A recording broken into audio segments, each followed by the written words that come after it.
नमस्कार. संपूर्ण महाराष्ट्रातील लाडक्या बहिणींसाठी आनंदाची बातमी. तर मुख्यमंत्री माझी लाडकी बहीण योजनेअंतर्गत डिसेंबर महिन्याचे 2100 रुपये तुमच्या खात्यात जमा होणार आहेत. तर यासाठी आजचा व्हिडिओ संपूर्ण पहा.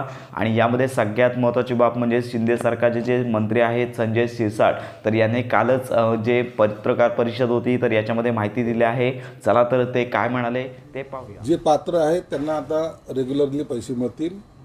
1500 चे 2100 करण्यासंदर्भामध्ये मंत्रिमंडळाची स्थापना झाल्यानंतर येणारं पहिलं जे अधिवेशन आहे त्या अधिवेशनामध्ये 2100 करण्याचा प्रस्ताव घेण्याचा सरकारचा मनोदय आहे आणि तेव्हापासून त्यांना 2100 मिळतील असा एकंदरीत अंदाज आहे.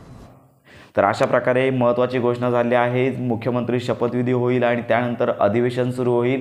अधिवेशनामध्ये 1500 रुपयांचे 2100 रुपये जो अधिनियम आहे तो पास होईल आणि त्यानंतर तुमच्या आधार संलग्न बँक खात्यामध्ये हे 2100 रुपये जमा केले जाणार आहेत. तर साधारणतः यासाठी मुख्यमंत्री शपथविधीनंतर काही दिवसांचा कालावधी लागेल. 5 ते 6 दिवसांमध्ये निर्णय होऊन तुमच्या आधार संलग्न बँक खात्यामध्ये हे 2100 रुपये जमा केले जाणार आहेत. तर याच्यामध्ये ज्या महिला पात्र आहेत ज्यांना यापूर्वी हप्ते मिळत आहेत त्यांना हप्ते मिळणार आहेत. त्याचबरोबर तुमच्या आधार सीडिंग आणि त्याचबरोबर तुमचा अर्ज जर अप्रूव्ह असेल आणि संजय गांधी निराधार योजनेअंतर्गत जर तुम्ही लाभ घेत नसाल तर तुम्हाला हे सर्व हप्ते मिळणार आहेत. तर अशा प्रकारे ही महत्त्वाची माहिती इतरांपर्यंत नक्की शेअर करा. योजनांसंदर्भात खात्रीशीर अपडेट्स करता आपल्या चॅनलच्या कनेक्टमध्ये राहा.